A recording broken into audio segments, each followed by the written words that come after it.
Memang tidur orang. Kadang-kadang azan subuh menyeramkan pun ada. Orang tu keluar nak pergi sembahyang subuh, masuk rumah balik. Suara bilang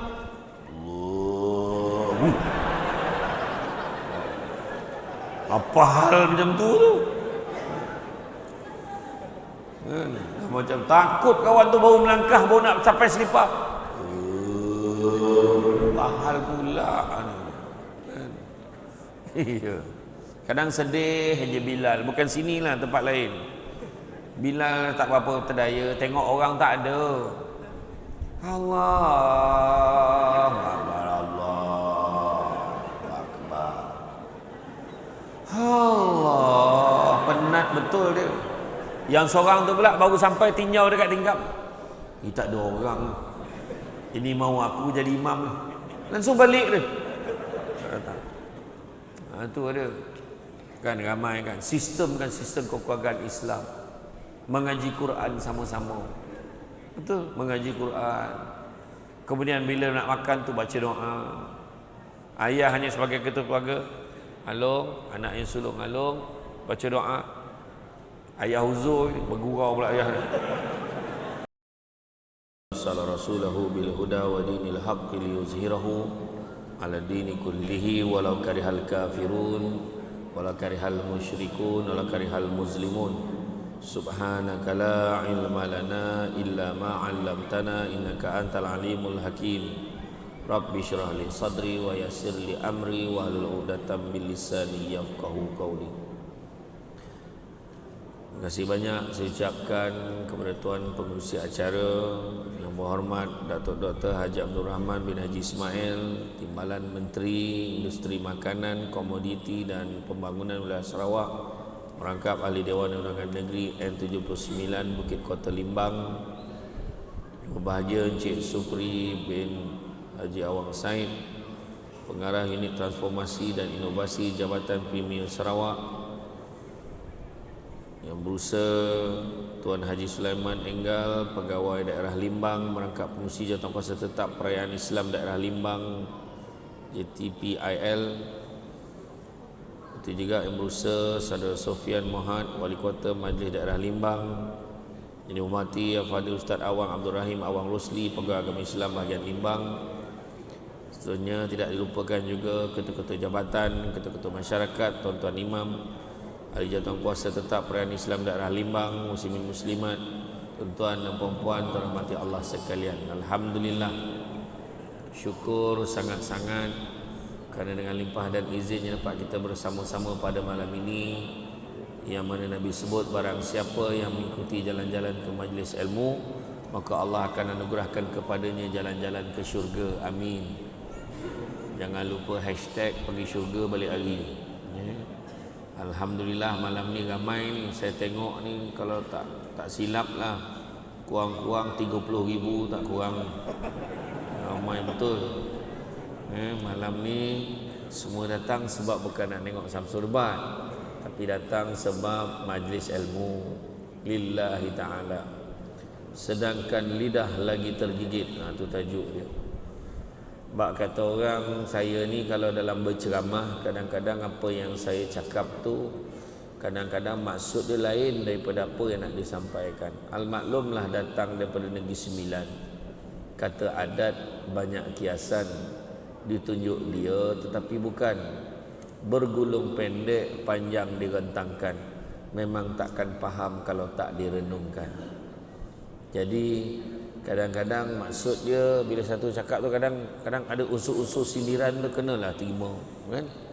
Jadi dalam membina sebuah keluarga, malam ni ada yang datang berkeluarga, ada juga yang datang bujang aja, ada juga yang datang nak bawa keluarga tapi keluarga tak nak ikut, ada juga kan. Jadi terserahlah kepada kita bagaimana cara kita nak mencorakkan keluarga kita. Dalam rumah tangga ni ada 3 perkara sekali yang kita kena faham. Pertama, tidak ada pasangan yang boleh berbahagia melainkan dengan ikut syariat Islam. Itu nombor 1. Syariat Islam, suka tak suka kena ikut syariat Islam. Sebutlah macam mana pun. Ada 50 teori daripada barat. Percaya cakap saya tu semua Islam ajar. Semua dah ada dalam Islam. Yang kedua, tidak ada pasangan yang kenal pasangan dia, melainkan itu adalah merupakan proses berterusan. Kena faham. Ada orang dah kahwin 30 tahun, 20 tahun, 30 tahun masih lagi cakap, aku tak faham orang tua ni nak apa. Apa lagi lah yang perempuan ni nak. Tak cukup lagi ke apa aku bagi. Dia masih lagi tak kenal pasangan dia sebab prosesnya berterusan. Faham ke tak faham ni? Faham menganga macam tu, tak tahu faham tak faham. Yang ketiga, tidak ada pasangan yang suka dirinya dibanding-bandingkan dengan orang lain. Abang cuba tengok suami orang, suami binatang tak nak sebut. Tengok suami orang tu, selalu macam tu. Kalau dia balik mesti macam ni. Abang kenapa abang tak macam tu? Itu perbandingan. Sebenarnya setiap pasangan tu ada kelebihan dia masing-masing. Tidak ada pasangan yang sempurna. Ingat saya cakap, tidak ada suami yang sempurna, tidak ada isteri yang sempurna. Tetapi keluarga yang sempurna itu berlaku apabila suami isteri saling menyempurnakan. Mana yang isteri kurang, suami sempurnakan. Faham maksudnya orang buat? Mana yang isterinya kurang, suami boleh sempurnakan. Faham? Mana yang suami kurang, isteri tegur, supaya juga menjadi menuju ke arah kesempurnaan. Orang perempuan dah marah dah tu. Kenalah sangka baik. Samsul buat cakap benda baik ni. Mana yang isterinya kurang, maka sempurnakanlah. Dia dah mula fikir dah, sempurnakan apa? Apa yang kurang? Bukan jumlah. Saya sebut kadang-kadang ada perangai-perangai tertentu. Contoh, orang perempuan ni takutlah bang, takutlah nak pergi sini. Maka tak apa, abang temankan. Jadi sempurna. Nampak? Suami nampak isteri tu penat, jangan main-main. Kadang-kadang suami ni baru nak solat asar, baru nak solat zuhur. Auzubillahi minasyaitanir rajim. Bismillahirrahmanirrahim. Baru nak kata takbir. Bang, apa dia? Dia nak angkat kain dalam bakul tu berat. Suami wajib tolong. Sebab isteri tak mampu, berat bang. Tolonglah bang. Jadi suami kalau buatlah sendiri, jatuh isteri tu sebab nak angkat, tak larat, berdosa suami tu. Pergilah sekejap. Yalah, abang angkatlah sekejap. Angkat, letak dekat tempat penyidai. Tapi orang perempuan jangan lebih-lebih. Dah halang-halang angkat tu bang, sidailah sekali. Kau jangan macam tu. Kan? Jadi itu kena faham. Jadi dalam membina keluarga bahagia, sakinah, mawaddah, warahmah ini, pembinaan keluarga dimulai dari tujuan pernikahan, iaitu ketenangan dan kebahagiaan. Kahwin nak tenang, nikah nak tenang dan bahagia. Macam mana kalau kahwin tapi tak tenang? Tu sebabnya Nabi ajar kita tengok 4 perkara kalau nak kahwin. Pertama, tengok lijamaliha, tengok kecantikan dia. Sebab nak menghadap dia bukan sehari dua, nak menghadap dia sepanjang hayat. Tapi kalau hari pertama lagi tengok muka tak boleh belak. Macam itulah istilah budak-budak sekarang. Kan? Orang dulu-dulu kalau orang kahwin, muka ada tirai. Ni orang perempuan ni siap ada tirai. Tutup. Tak nampak muka masa bersanding orang dulu-dulu. Masuk dalam bilik, dia selak je, ya Allah muka kau. Dia contoh. Tu sebab sekarang boleh tengok li jamaliha, tengok kecantikan dia. Orang perempuan pun boleh tengok kecantikan, ketampanan lelaki, boleh. Tapi kena faham, cantik ini subjektif. Cantik dekat orang ini mungkin tak cantik dekat orang ini. Cantik dekat orang ni mungkin tak cantik orang ni. Kita pergi dekat bas stand Limbang tu, Kan? Kita duduk dekat Pekan Limbang, duduk kat bandar tu, duduk tengok. Suaminya handsome, isterinya buruk betul. Oh, dia kata macam tu. Yang seorang tu tengok, isterinya lawa betul, suami muka merayau. Merayau mukanya macam mana? Sebab penilaian. Tapi pada pasangan tu cantik sangat dah isterinya tu. Walaupun giginya jarang-jarang. I suka tengok gigi you sebab dia tak rapat. Contohlah, mana tahu. Dia suka macam tu kan. Dia suka suami dia lubang hidung besar. Nak buat macam mana? Pada dia handsome sangat dah tu. Kemudian tengok dari segi linasabiha, lihasabiha, tengok keturunannya. Kemudian tengok juga lima liha, tengok harta dia. Bukan sebab nak mengerjakannya, jadi tahu kedudukannya itu dekat mana. Dan yang keempat, tengok lidiniha, tengok dari segi agamanya. Dan Nabi kata kalau tak ada pun semua tu, handsome pun tidak, kan?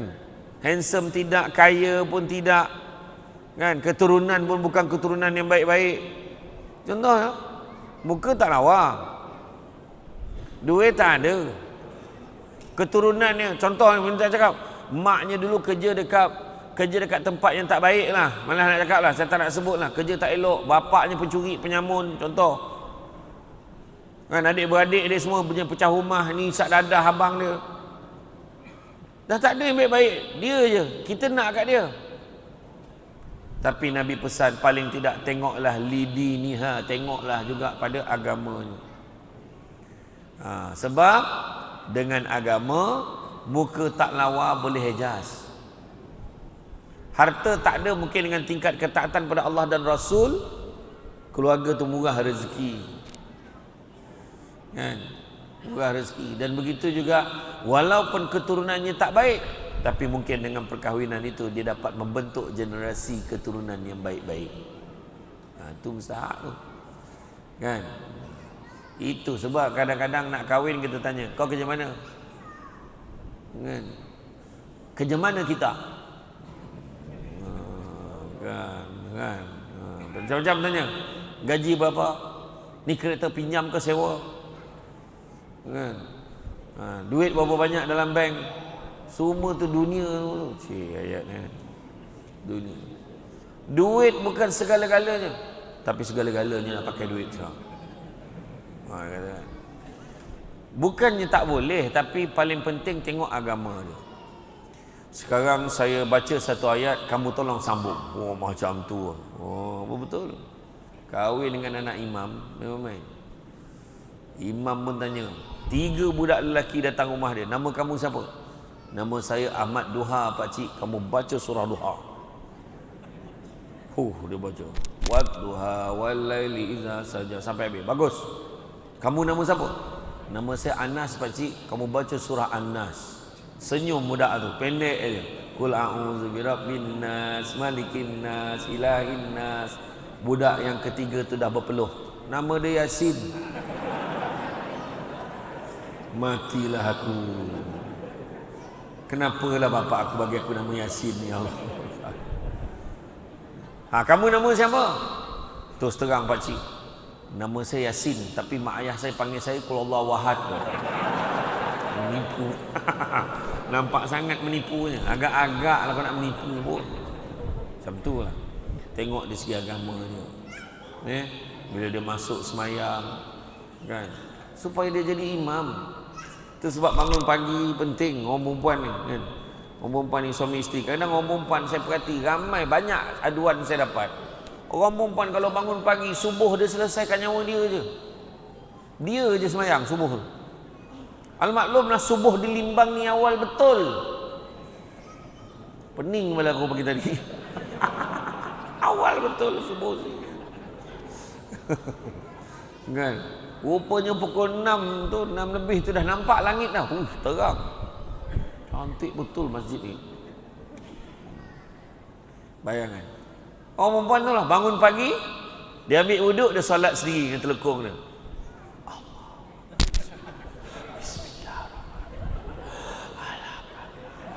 Dah habis tu bagi salam. Dia lap muka dia tengok suami kat atas katil. Neraka lah orang tua ni. Apa sedapnya. terus neraka dekat orang tua tu. Jangan macam itu. Kejut suami, ajak suami subuh sama-sama. Abang, bangunlah subuh, abang. Kalau macam itulah cara kau kejut, sudahnya dua-dua tak subuh. Mengejut ke mengajak, kata kan. Habis macam mana ustaz? Kejut payah nak bangun. Kejut seolah-olah rumah terbakar. Bangun bang, api. Mana api? Api neraka dia tu. Suami masuk dalam bilik air, mandi, segarkan badan, ambil wudu, jadi imam. Dia jadi imam, anak dah standby, isteri-isteri dia semua dah standby. Contoh, jangan marah. Kalau seorang-seorang lah, ya. Marah betul. Lepas ni dapat mesej kepada Ustaz Awang Abdul Rahim, pasti jangan ajak lagi dah dia ni. Menghasut, kata contoh. Tak ada. Nah, tapi bila suami tu jadi imam, segar dia dah mandi kan, Allahu Akbar. Isteri dia dekat belakang dengar suami dia baca. Bismillahirrahmanirrahim. Alhamdulillahi Rabbil Alamin. Ar-Rahmanirrahim. Maliki Yaumiddin. Iyyaka na'budu wa iyyaka nasta'in. Isteri kat belakang, suamiku. Dalam hati. Kan? Iya. Betul. Ini bangun pagi orang lelaki kumur-kumur tu ambil uduk. Suara pun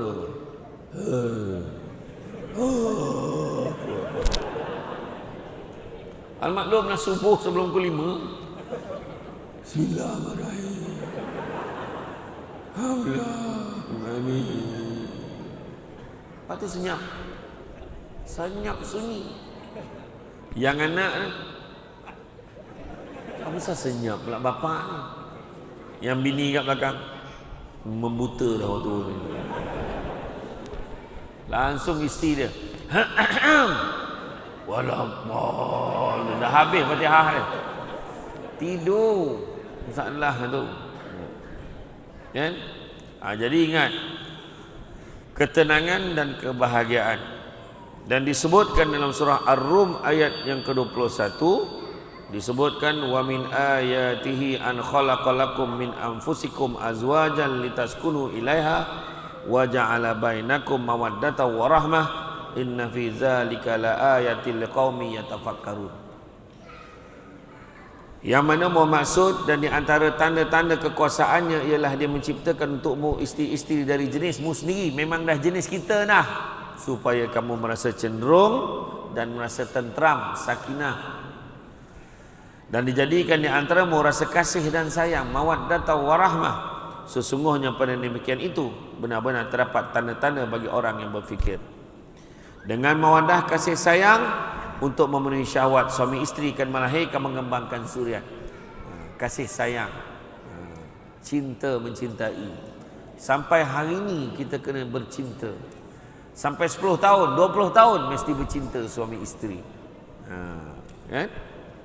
Suami isteri gemar bermusyawarah kerana saling menghormati, memahami keperluan dan kehendak masing-masing, mencari penyelesaian. Nampak? Dalam rumah tangga tentu akan ada ujian. Tentu akan datang ujian. Nak pula ni zaman media sosial. Tengok pula gambar ex-girlfriend dekat dalam media sosial. Tengok status dia masih lagi singular. Dia belum plural lagi.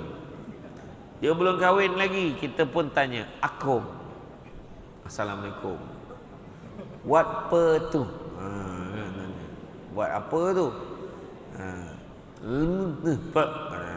Lama tak nampak. Belum. Dah kahwin belum? Dia pun jawab. Belum lah, nguak mesti. Dia lah belum lah, sebab tunggu awak selama ni. Tunggu awak, dia kata. Kan masalah tu.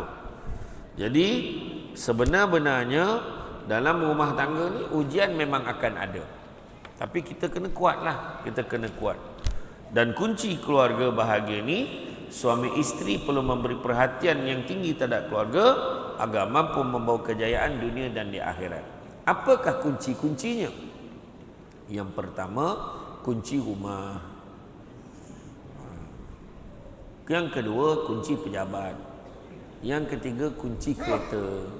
Yang keempat, kunci syurga. Dan yang kelimanya, kunci spare. Apa maksud yang pertama kunci rumah? Sistemkan sistem dalam rumah, sistem kekeluargaan Islam.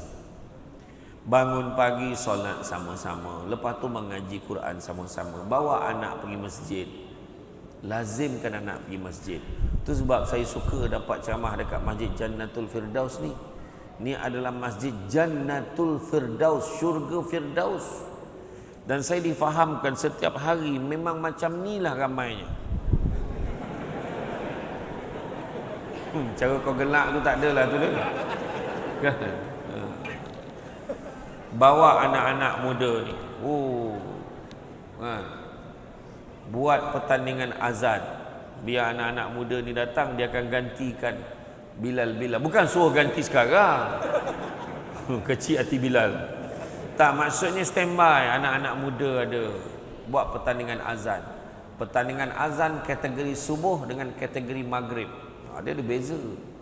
Kategori maghrib isyak lain, kategori subuh lain. Kalau subuh ni dia kena tegas. Allahu Akbar, Allahu Akbar. Macam tu je subuh. Kalau maghrib, Allahu Akbar, Allahu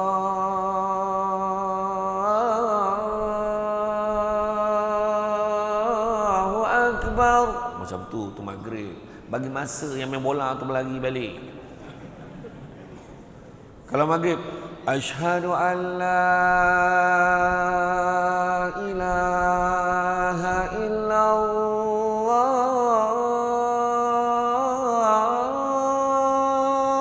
Tentu. Subuh, asyhadu an la ilaha illallah. Macam tu je. Kalau maghrib, hayya 'alas salat.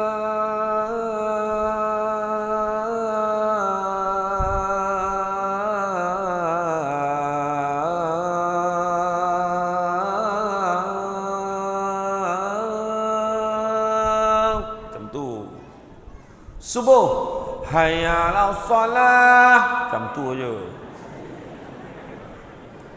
Baru betul. Lepas tu subuh, as-salatu khairum minan naum. Macam tu je.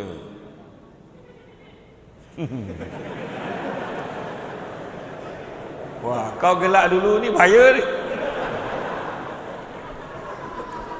Kan? Dia tak boleh berdayu.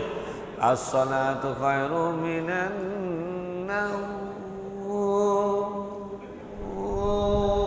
Memang tidur orang. Kadang-kadang azan subuh menyeramkan pun ada. Orang tu keluar nak pergi sembahyang subuh, masuk rumah balik. Suara bilang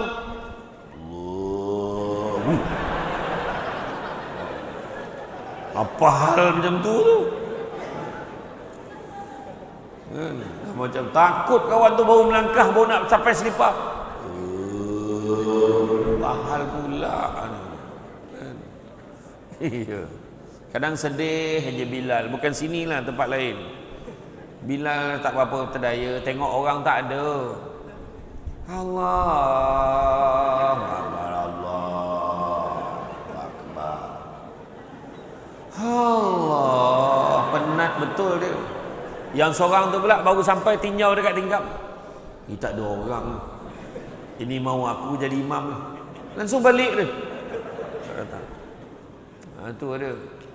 Kan ramai kan. Sistem kekeluargaan Islam. Mengaji Quran sama-sama. Betul, mengaji Quran. Kemudian bila nak makan tu baca doa. Ayah hanya sebagai ketua keluarga, alung, anak yang sulung alung, baca doa. Ayah huzur, bergurau pula ayah. Ayahnya period tak berhenti setahun. Anak pun baca doa, Allahumma barik lana fi ma razaqana wa qina azabannar. Alhamdulillahil alamin. Makan sama-sama. 4 dalam rumah tangga yang kita kena buat. Solat sama-sama. Makan sama-sama. Tidur sama-sama. Untuk ingat, suami isteri lah. Solat sama-sama dah cerita tadi. Makan sama-sama. Bila makan tu kalau boleh, abang tolong hulurkan sayur tu, suapkan. Apa? Malulah anak tengok. You isteri I kan. Nah, buka mulut. Yelah. Dia pun. Bila dia suap yang anak tu, yuh. Anak tak pernah tengok. Bahagia tu. Iya. Itu tengah happy lah tu. Tapi kalau tengah marah, satu senduk ambil, buka mulut. Agak macam tu lah. Makan sama-sama. Dan ramai yang tak tahu. Contohnya anak minta, ayah nak ayam tu sikit, kita cubit ayam tu, atau kita bagi telur ke letak dekat dalam pinggan anak kita, kita dapat pahala sedekah lagi besar daripada bagi makan anak orang lain. Ingat tu. Tu sebabnya dekat dalam tempat makan ni, pinggan dengan cawan suami mesti beza daripada orang lain. Sebab dia ketua keluarga. Bila time siapkan makanan, orang perempuan jangan bising-bising. Sedaplah tengok TV depan tu. Ni kat dapur ni nak matiin. Suami pun datang. Jangan macam itu. Suami tu last sekali panggil. Dah siap pinggan mangkuk, dah siap susun, cawan pun dah standby. Zap, letak. Dah pergi panggil ayah, cakap makanan dah siap. Ayah datang macam wakil rakyat. Assalamualaikum. Semua dah ada. Ayah pun duduk. Bila ayahnya duduk aja, barulah pinggan tu diterbalikkan, senduk nasi panas-panas letak dalam pinggan suami. Pinggan dia beza daripada pinggan yang lain. Nampak? Cawan dia pun cawan tinggi. Macam ni. Tinggi. Tak adalah, cawan dia berbeza dengan orang. Biasanya siap bertangkai. Anak pun tahu, setiap kali kalau balik rumah dia nak minum air, dia tak boleh, ni cawan ayah, dia tahu. Situ dah start rasa hormat. Tapi pinggan tu janganlah lain sangat. Besen kau bagi. Kau ingat itik apa? Jangan bagi pinggan lah, pinggan yang elok bagi. Faham? Betul. Yang ketiga, tidur sama-sama. Ni perangai orang perempuan ni kadang-kadang. Gemar betul, dah tua-tua halau suami tidur luar. Jangan tau. Pergi tidur luar. Nyemak aja. Kesian orang tua tu. Dah lah tak ada tilam. Tidurlah kat ruang tamu atas lantai. Selubung pakai kain ihram berbalik umrah. Isteri nak kencing pukul 3 pagi. Ya Allah, jenazah siapa ni? Nak macam jenazah dah rupanya. Tidur sama-sama. Lagi tua, lagi rapat. Anak dah tak ada, anak semua dah besar-besar. Tidurlah sama-sama. Tak naklah Ustaz. Takut nanti ada lagi. Apa benda yang ada? Biarlah kalau dah rezeki, umur 60 tahun dapat baby lagi. Macam mabuk kan. Berarti bagi tahu anak-anak. Anak-anak semua balik. Ada benda nak bincang ni. Kenapa ya? Kenapa mak? Awaklah cakap. Malu lah cakap. Macam inilah mak kamu mengandung lagi. Mengandung lagi. Rezeki. Dan yang keempat, jalan sama-sama. Jalan sama-sama.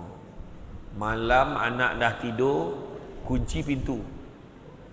Naik motosikal, round satu limbang. Naik motor. Dah, ready dah. Peluk. Dah.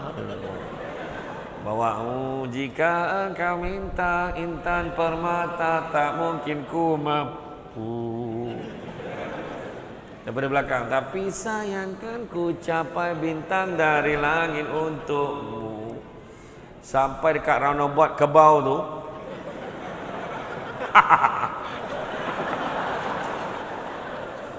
Kesian Kebau tu dah lama kat situ. Aku rawan-rawan tak balik lagi ke bawah ni. Dekat roundabout ke bawah tu, bocor tayar motor. Tap tap tap tap tap tap tap tap tap tap.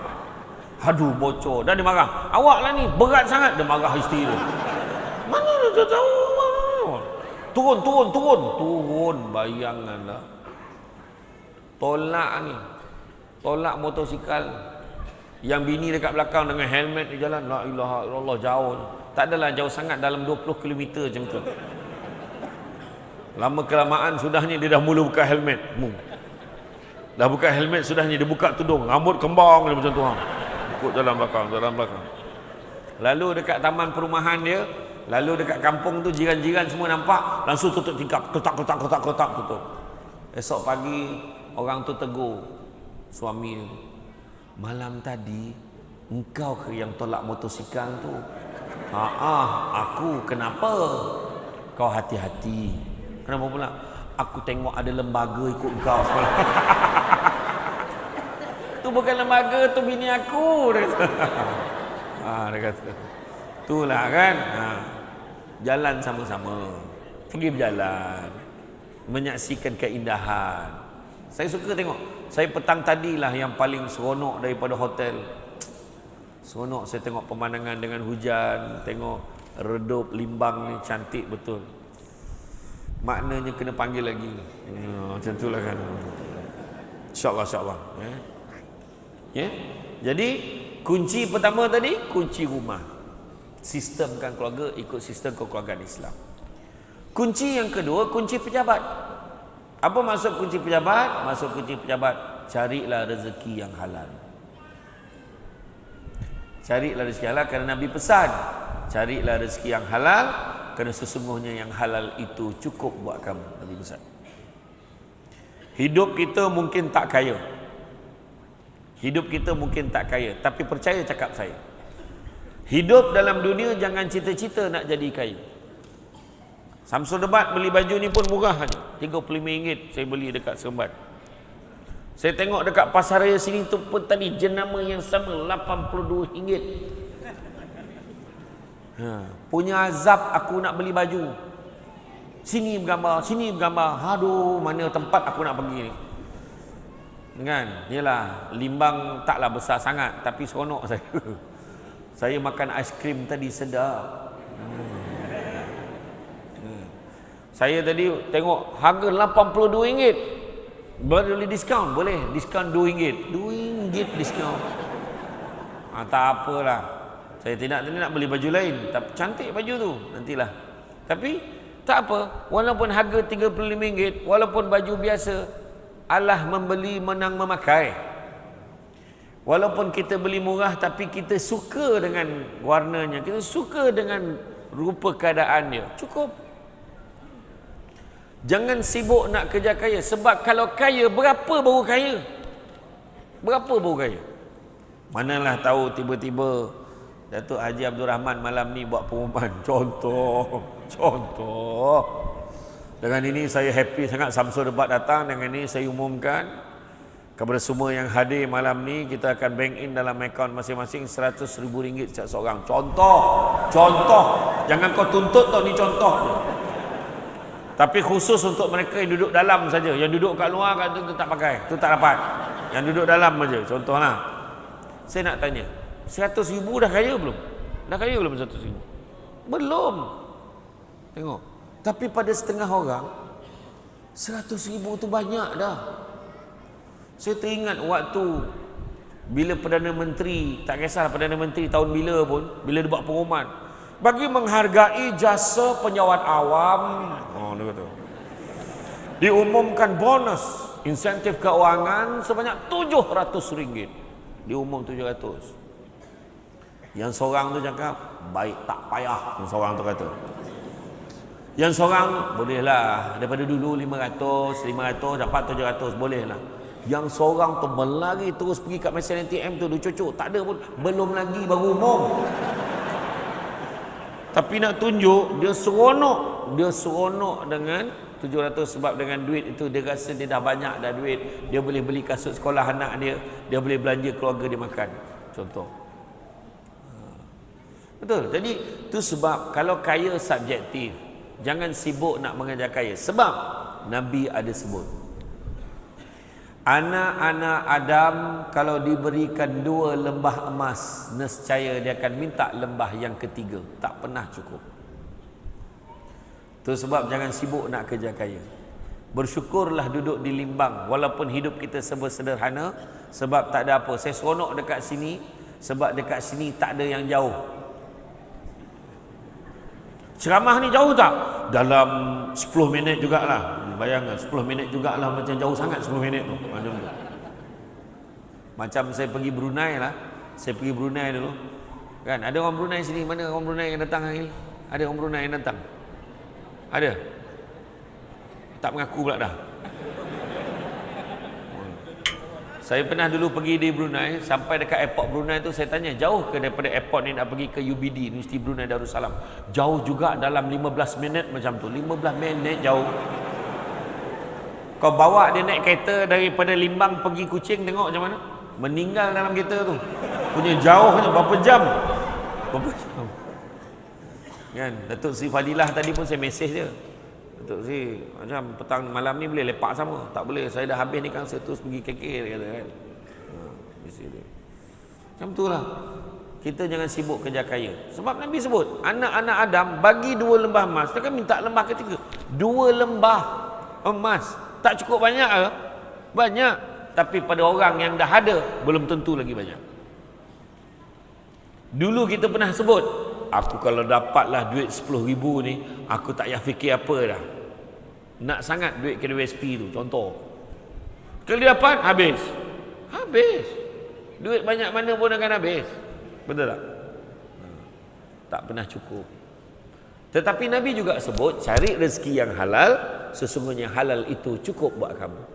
Dan Nabi beritahu apa dalam satu hadis? Nabi kata, barang siapa yang membenarkan benda-benda haram masuk ke dalam perutnya, nescaya malaikat di langit dan di bumi akan melaknatnya selama sesuai selagi mana benda-benda haram itu ada di dalam perutnya. Dan barang siapa mati dengan tahap benda haram itu ada di dalam perutnya, bersaksilah sesungguhnya dia akan menjadi bahan bakar untuk api neraka. Na'udzubillah, minta jauhkan. Itu sebabnya buat apa? Biar dia sikit tapi cukup. Sebab Nabi sebut apa? Nabi kata cari rezeki yang halal, sesungguhnya halal itu cukup buat kamu. Dan Nabi juga ajar kita apa maksud kaya. Nabi kata manusia yang paling kaya adalah manusia yang merasa cukup dengan apa yang dia ada. Itulah manusia yang paling kaya. Alhamdulillah, inilah isteri aku. Kalau dah ada 2, alhamdulillah, inilah isteri-isteri aku. Kan? Ada brand. Berani ke? Kan? Alhamdulillah, cukuplah ni anak aku. 12 orang. 12 orang anaknya dah. Contoh. Alhamdulillah, inilah rezeki aku. Alhamdulillah, ni gaji aku. Manusia yang paling kaya adalah manusia merasa cukup dengan apa yang dia ada. Mak ayah kita dulu mungkin kerja kampung aja, kerja biasa-biasa. Alhamdulillah, kita dapat membesar dengan baik. Kita dapat membina keluarga, dapat pula mencari rezeki untuk keluarga kita pula. Jadi itu yang penting kita kena faham. Ya. Yang ketiga, lepas kunci pejabat, kunci kereta. Apa maksud kunci kereta? Hala tuju nak bawa keluarga kita biarlah ke arah yang diredai oleh Allah Subhanahu Wa Taala. Jaga solat. Jaga solat. As-salatu imaduddin. Solat ni tiang agama. Kalau tiang agama kita tak jaga, macam mana tiang-tiang lain? Macam mana dengan tiang ekonomi? Macam mana tiang kebahagiaan? Tak dapat. Sebab solat kena jaga. Kalau tengok statistik pasangan yang bercerai, lebih 80% yang bercerai itu berpunca daripada bukannya tak jaga solat berjemaah, memang tak solat. Tak solat. Itu sebab saya selalu pesan, kalau ada yang nak berkahwin, silang budaya, silang agama, ada yang nak berkahwin. Contohnya lah, dekat sini kan ramai yang bercinta, mungkin ada yang bukan Islam. Boleh, nak kahwin boleh. Tapi satu pesan saya selalu pesan, banyak berlaku, Yang pesannya adalah suruh yang nak berkahwin itu bagi dia peluang 6-7 bulan belajar agama ni. Ramai yang cakap, alah besok dah kahwin, pandailah saya ajar dia. Percaya cakap saya, kebanyakannya tak berlaku. Suruh dia kenal agama, sebab sebolehnya paling tidak dia dah dapat dah maklumat asas tentang agama. Paling tidak. Jadi kita tinggal nak teruskan aja. Malahan banyak yang saya jumpa yang belajar agama ni lagi taat daripada yang memang dah Islam. Suaminya yang memang dah Islam pun pemalas sembahyang. Isterinya pula yang lagi taat, yang baru masuk Islam ni, sayang dekat agama lebih daripada suami dia. Sebab itu pesan saya. Sebab banyak yang berlaku, awak nak suruh saya semayang dulu pula. Dulu awak suruh saya masuk Islam, saya dah masuk Islam, ni nak paksa suruh semayang pula. Buat apa? Dah susah. Itu sebab penting. Penting suruh dia kenal agama dulu. Hala 7, anak-anak. Saya nakkan anak saya menjadi generasi Rabbani. Saya nak anak saya menjadi generasi yang berjaya di dunia dan di akhirat. Seawal 7 tahun dah ajar anak masuk pertandingan bintang kecil. Kan tak kena. Pertandingan menyanyi pula suruh masuk. Masuklah pertandingan-pertandingan marhaban, berzanji, kasidah, mengaji Quran, hafazan dan sebagainya. Pertandingan azan, tak salah. Kan? Saya nak cerita pada bulan Ramadan dulu beberapa tahun sebelum PKP, saya pergi ceramah dekat satu masjid di Ampang, di Pandan Indah, di belah-belah Pandan lah, di KL. Malam tu lepas saya ceramah sembahyang isyak, masa sembahyang isyak saya dengar imam ni baca ada sedap betul. Ini imam nombor berapa lah ni, tengok imam tu muda sangat. Rupanya dia bukan imam dekat situ, dia merupakan anak salah seorang ahli jawatankuasa masjid. Pada ketika itu umur dia 15 tahun. 15 tahun. Saya pun jemput dia jadi imam tarawih di kampung mak saya. Ringkas cerita, waktu dia jadi imam tu, dia baca surah tu, dia petik-petik lah surah-surah tu bila dia semayang jadi imam tarawih tu. Pertama kali orang kampung saya tegur, pendek sangat baca. Sebab bacaan dia sedap. Dan rupa-rupanya baru saya dapat tahu, setelah dia habis main tarawih semua tu, baru berbual dengan mak dia, baru dapat tahu rupanya dia memang dah 2-3 tahun dijemput secara kerap, regularly dia dijemput menjadi salah seorang imam tarawih di Istana Negara dengan tahap umur 15 tahun. Sejuk apa? Umuman sejuk apa? Sejuk perut tak habis-habis. Sejuk hati. Kalau sejuk perut tu kembung tu tahu. Sejuk hati. Tapi betul lah. Dan untuk makluman semua, pada bulan Februari yang lepas saya pergi umrah, saya jumpa adik ni. Dia dah sambung belajar di Madinah. Dia dah sambung lah. Dia dah sekarang umur dia dalam 20, awal 20-an. Memang dekat tangan dia tak lekang Al-Quran. Macam tu yang kita nak anak-anak kita ni. Anak-anak kita. Jadi pastikan ni hala 7 keluarga tu, hala 7 ke arah yang diredai oleh Allah. Keluarga yang jaga solat, keluarga yang rajin membaca Al-Quran, keluarga yang rajin bersedekah, keluarga yang rajin buat kebaikan, tolong orang dan sebagainya. Yang keempat, kunci syurga. Bila kata kunci syurga, nak masuk syurga ni satu je tiket dia. Tiket dia apa? Rahmat Allah. Nak dapat rahmat Allah macam mana cara? Satu je cara dia. Ibadah banyak-banyak. Itu je. Nak tak nak kena ibadah. Tetapi dalam mencapai kesempurnaan ibadah, saya tak nak hurai panjang lah, itu tajuk lain, maknanya kena panggil lagi. Mencapai kesempurnaan ibadah mesti ada 4 perkara. Yang pertama, mesti dengan ilmu. Ibadah tak boleh main ikut-ikut dia. Ibadah kena belajar. Pertama, ilmu. Kedua, mesti ikhlas. Ketiga, mesti ada perubahan pada tindak tanduk dan perangai. Maknanya tak boleh lah semayang mengumpat laju juga. Nampak Samsul Debat tingginya tak habis-habis. Dalam TV nampak tua, wajar betul. Itu pun saya maafkan juga lah. Kan? Jadi perubahan dia jadi lagi baik dengan ibadah. Kalau dia jadi tak elok, perangai dia masih tak amanah, menipu, tak jujur, mengumpat, mengata, banyak benda-benda negatif pada diri dia, mana ada masalah dengan ibadah. Dan yang keempat, mesti dimulakan dengan niat. Inna a'malu bin niat. Jadi tentang huraiannya kemudian dalam ceramah yang akan datang. Jadi makna kata nak kena ajar keluarga kita beribadah. Contoh sekarang kita dah habis dah Syawal. Hari ni last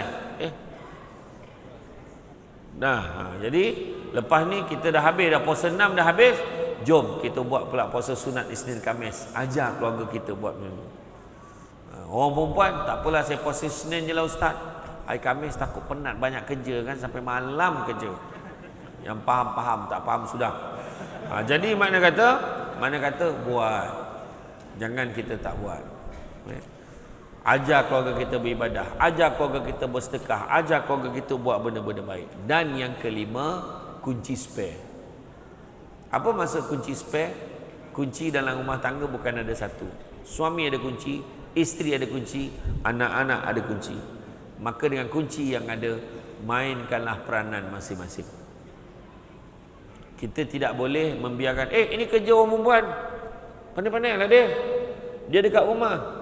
Itu yang kadang-kadang lelaki silap. Saya selalu sebut, orang lelaki kena faham, tanggungjawab orang perempuan hanya ada dua sahaja: melayan suami dan melahirkan anak. That's all. Faham? Tanggungjawab orang perempuan hanya dua sahaja: melayan suami, melahirkan anak. Selain daripada itu, kemas rumah, basuh pinggan, basuh kain, lipat baju, masak, kemas rumah, sental dinding bilik air, vacuum, mop, besarkan anak, suap anak, bagi anak makan. Semua tanggungjawab suami. Orang perempuan rekod terus ni. Balikkan siap loh. Balikkan dia tanya suami, abang perasan tak Macam Samsul debat tadi pasal yang tanggungjawab wanita tu sebagai isteri? Suami pun jawab, abang waktu tu yang abang tertidur tu.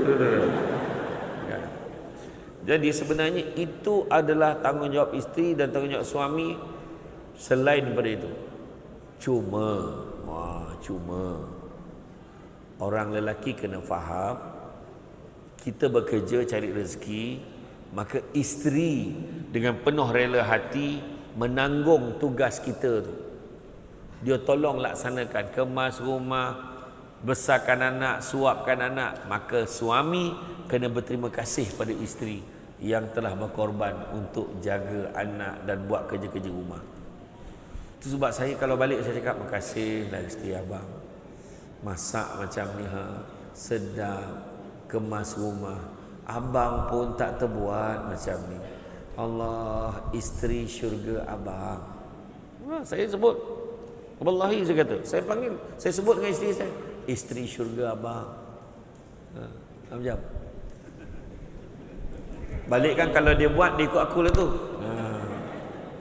Betul. Kita kena appreciate isteri kita.